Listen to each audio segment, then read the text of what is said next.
brought you by Silver Pumps and Motors. Top quality और consistent performance के लिए सिर्फ सिल्वर पंप्स नाम याद रखना. పులి మీద స్వారీ చేస్తున్నారు. ఆ పులి మిమ్మల్ని మింగకుండా చూసుకోండి అంటూ ముఖ్యమంత్రిని హెచ్చరిస్తున్నారు గంగుల కమలాకర్. బీసీ రిజర్వేషన్ల విషయంలో పొరపాటు జరిగితే ఊరుకునేదే లేదని హెచ్చరించారు బీఆర్ఎస్ నేతలు. 42% రిజర్వేషన్లతోనే స్థానిక ఎన్నికలకు వెళ్లాలి అని డిమాండ్ చేశారు. ఇదే అంశంపై తెలంగాణ భవన్లో సమావేశమై చర్చించారు. ఆర్డినెన్స్ ద్వారా రిజర్వేషన్లు తెచ్చేది ఉంటే 20 నెలలు ఎందుకు కాలయాపన చేశారు అని ప్రశ్నించారు గంగుల కమలాకర్. బీసీ రిజర్వేషన్ అనే పులి మీద రేవంత్ సవారీ చేస్తున్నారు.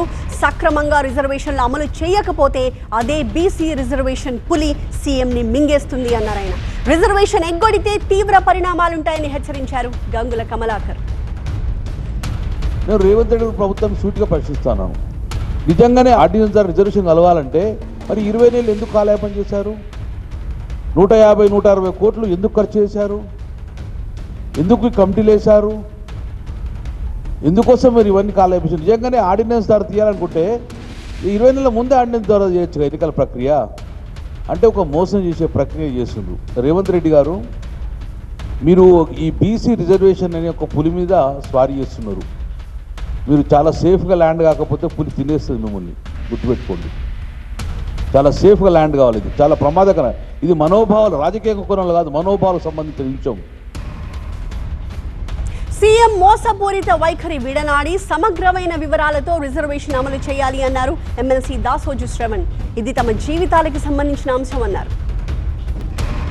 ఒక సమగ్రమైనటువంటి ఒక సాంకేతిక అవగాహన లేకుండా, ఒక సోషల్ సెన్సిటివిటీ లేకుండా కేవలం రాజకీయాల కోసం మేము ఇస్తున్నాం, రేపు పొద్దుగాల కోర్టులు ఏమైనా లేకపోతే ప్రెసిడెంట్ ఆఫ్ ఇండియా ఒప్పుకున్నా ఒప్పుకోకపోయినా పర్వాలేదు అనేటువంటి ఒక ధోరణి, ఒక బాధ్యతారాహిత్యం, ఒక క్యాలెస్నెస్ ఈ ప్రభుత్వం దగ్గర కనబడుతుంది. కాబట్టి మేము విజ్ఞప్తి చేస్తూ ఉన్నాం. ఇది ఆషామాష వ్యవహారం కాదు, మా జీవితాలతో సంబంధించినటువంటిది. ఏళ్ల తరబడి పోరాటం చేస్తే ఈ రిజర్వేషన్ల కోసం కొట్లాడుతూ ఉన్నాం. ఇవాళ ఒక కీలకమైన దశలో రేవంత్ రెడ్డి గారి ప్రభుత్వం వాగ్దానం చేసి దాటవేత ధోరణికి పాల్పడుతూ ఈ రకమైనటువంటి ఒక మోసపూరిత వైఖరిని విడనాడి సమగ్రమైనటువంటి ఒక పారదర్శకత ఇవ్వాల్సిన అవసరం ఉంది. కులగణన రిపోర్ట్లు టేబుల్ చేయవలసిన అవసరం ఉంది. డెడికేటెడ్ కమిషన్ రిపోర్ట్స్ టేబుల్ చేయవలసిన అవసరం ఉంది.